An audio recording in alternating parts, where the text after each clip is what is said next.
मुझे नहीं पता ये वीडियो कितने लोग देखेगा, कितने लोगों के पास पहुंचेगा, लेकिन अभी अभी मेरे साथ टोटल 80,000 का स्कैम हो गया। और स्कैम जिस तरह से हुआ, मतलब एकदम ही अलग टाइप का स्कैम हो गया। मतलब आप समझ नहीं पाओगे कि इस तरह का भी स्कैम होता है। दुकान में जाके, दुकान से आप मोबाइल लेने जाओगे, दुकान आप जाओगे, दुकान में आपका फोन भी आपको हाथ में मिल जाएगा, फिर आपके साथ स्कैम हो जाएगा। कहीं पे भी दुकान, कहीं पे भी हो सकता है। वो जरूरी नहीं है कि कोई एक पर्टिकुलर दुकान है। मैं आप लोगों को समझा के बता रहा हूँ। अगर ये वीडियो 10 लोग भी देखेगा तो आई एम श्योर कि उन लोगों के साथ इस तरह का स्कैम कभी नहीं हो पाएगा। और जिस तरह का स्कैम है, मैं गारंटी आपको दे सकता हूँ कि आपने नहीं सुना होगा कभी भी इस तरह का स्कैम। मैं खुद एक टेक यूट्यूबर हूँ, मैं लोगों को बताता हूँ कि किस तरह से स्कैम होता है। आपको स्कैम से बचना है, ऐसे करके बचना है, वैसे करके बचाना है, ढेरों तरीका मैं बताता हूँ लोगों को, लोग स्कैम में ना फंसे। और मैं अगर खुद ये स्कैम में फंस चुका हूँ तो आप लोग नहीं समझ पाओगे कि कितना ज़्यादा ये कॉम्प्लिकेटेड है। मैं आप लोगों को शुरू से बता रहा हूँ, जो भी मेरे पास है। मैं अभी अभी 10:20 हुआ है, साइबर ऑफिस से आ रहा हूँ। सारा कुछ कंप्लेन वम्प्लेन हमने डाल दिया है। अब साइबर ऑफिस ने कहा है कि अगर आपके नसीब में होगा तो वो आपका पैसा रिटर्न आ जाएगा, लेकिन अगर नहीं होगा तो फिर आपका 80,000 बर्बाद हो गया। मैं एकदम एक छोटा सा यूट्यूबर हूँ, महीने में मुश्किल से मेरा 20,000 इनकम होता है। अब 80,000 चला गया, मतलब मेरा ये 4 महीने का जो हार्ड वर्किंग मनी है वो खत्म हो गया। तो मैं OLX पे, मैं आप लोगों को शुरू से बता रहा हूँ, मैं OLX पे देख रहा था फ़ोन। मुझे सेकेंड हैंड एक फ़ोन लेना था। अब सेकेंड हैंड मुझे 16 प्रो लेना था क्योंकि वीडियो उसमें अच्छा बनेगा। मैं रिसेंटली अपना 15 प्रो को भी बेच चुका हूँ और उसी पैसे को और थोड़ा बहुत जोड़ के मैं 16 प्रो लेना चाहता था ताकि वीडियो क्वालिटी थोड़ा सा इंप्रूव हो। अब OLX में मैं देख रहा था काफ़ी दिनों से। अब एक आदमी के साथ मेरा यहाँ पे ये होता है, OLX पे बात होता है। नाम उसका वो बताता है कि राजा उसका नाम है। मैं फ़ोन नंबर भी डिस्क्रिप्शन में डाल दूंगा और इस वीडियो को मैं एकदम 1% भी एडिट नहीं करूंगा, जो है रो आप लोगों के पास पहुंचे। उसका नाम राजा बताया और उसने कहा कि मैं आईफोन का डिस्ट्रीब्यूटर हूँ, मैं हर दुकान में आईफोन को देता हूँ और वो लोग सेल करता है बाद में। तो मैंने कहा अभी फ़िलहाल 16 प्रो का होलसेल रेट में आप मुझे दे पाओगे? तो बोला कि हाँ दे देंगे और लगेगा आपको 90,000 लगेगा। अगर अभी आप फ्लिपकार्ट खोल के देखोगे तो अभी आपको लगभग 1,05,000 के आसपास 16 प्रो मिल जाएगा।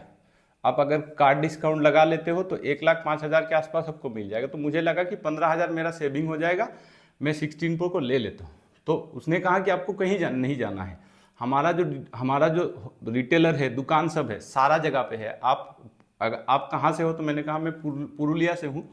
तो पुरुलिया का एक रेपुटेड शॉप का उसने नंबर दिया, उस शॉप का नंबर दिया, बोला कि इस शॉप में आपको जाना है और इस शॉप में जाके आपको फ़ोन खरीदना है। एकदम एकदम शॉप जो है वो जेन्युइन है, 100% जेन्युइन है।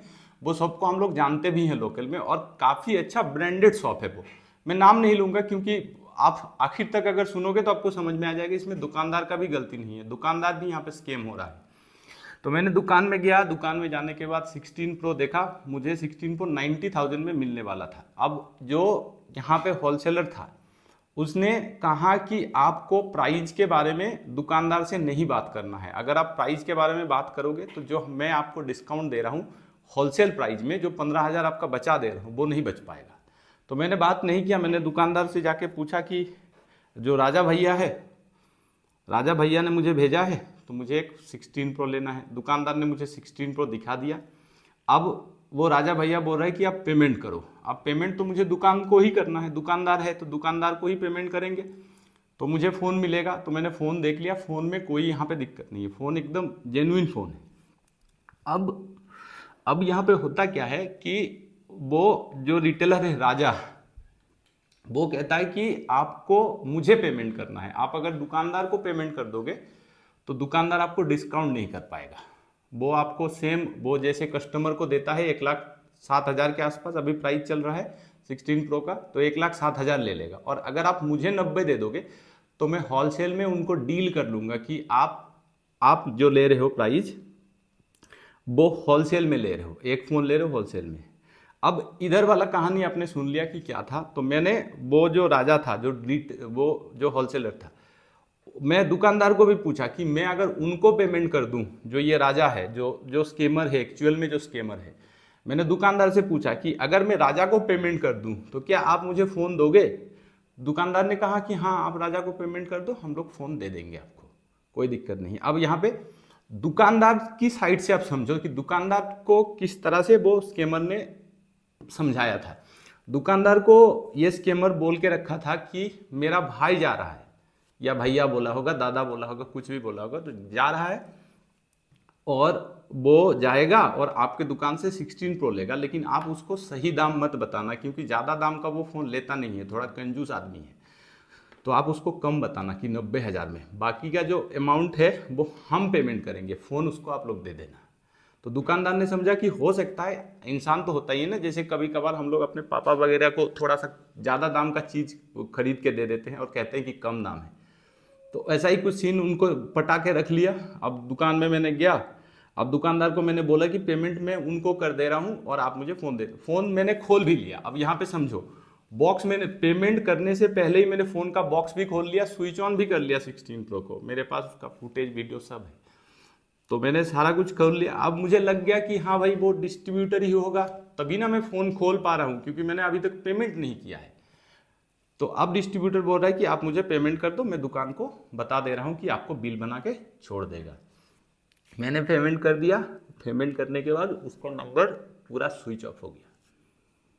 अब दुकानदार भी उसको फ़ोन कर रहा है, मैं भी फ़ोन कर रहा हूँ। अब दुकानदार कह रहा है कि वो हम लोगों का शायद कस्टमर होगा, हम लोगों को नहीं पता है कि वो एक्चुअल में क्या है, कस्टमर भी हो सकता है, कुछ अलग भी हो सकता है, लेकिन उसने कहा कि आप उनके बड़े भाई हो, थोड़ा सा कम प्राइस में दे देना है, जो प्राइस है वो दे देगा उनको। अब 80,000 लेके वो फ़ोन अपना स्विच ऑफ कर दिया। इधर दुकानदार बोल रहा है कि वो तो पैसा नहीं दे रहा है, अब फ़ोन उसने स्विच ऑफ कर दिया। मेरा फ़ोन से भी मैं उसको कॉल कर रहा हूँ, वो स्विच ऑफ हो गया। अब दुकानदार का इसमें मैं गलती नहीं मान रहा हूँ, क्योंकि दुकानदार को भी वैसे ही समझाया। मैं और दुकानदार दोनों मिलकर अभी पुलिस स्टेशन भी गए थे, FIR भी किए, साइबर क्राइम जो ऑफिस है वहाँ पे भी गए। साइबर क्राइम का पूरा मैं आप लोगों को दिखा देता हूँ।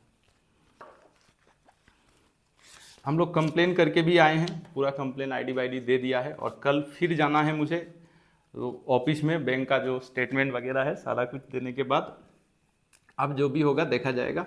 अब यहाँ पे सीख लेने बाद मेरा गलती क्या है, मैंने यहाँ पे 2-3 तरह से गलती किया है, मैं आप लोगों को बता, आप लोग समझ चुके।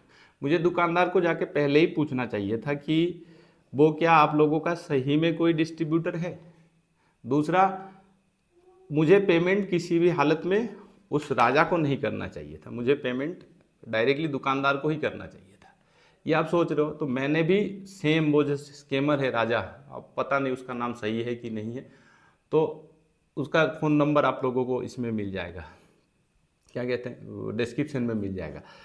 तो उसको मैं कहा कि मैं आपको नहीं पेमेंट करूंगा, मैं दुकानदार को पेमेंट करूंगा। तो फिर ये बोल रहा है कि दुकानदार को अगर आप पेमेंट करोगे तो जो डिस्काउंट हम लोग दिला रहे हैं आपको 15,000 का, वो डिस्काउंट नहीं मिलेगा। केवल ये 15,000 बचाने के चक्कर में मेरा पूरा का पूरा 80,000 बर्बाद हो गया। हालांकि मैं 90,000 ही पेमेंट किया था।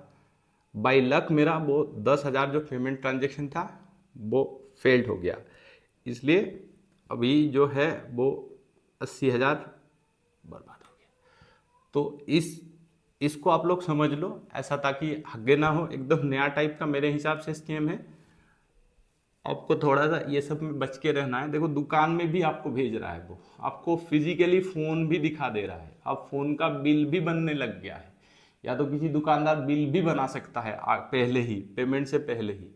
और फिर वो ये नहीं है कि एक दुकान की बात है, ये पूरे इंडिया में कहीं भी हो सकता है इस तरह का स्कैम। तो यहाँ पे मुझे जो सीख मिला है, एक चीज़, मुझे दुकानदार को पूछना चाहिए था। दूसरा, मुझे किसी भी हालत में इसको पेमेंट नहीं करना चाहिए था, किसी भी हालत में मुझे पेमेंट दुकानदार को ही करना चाहिए था।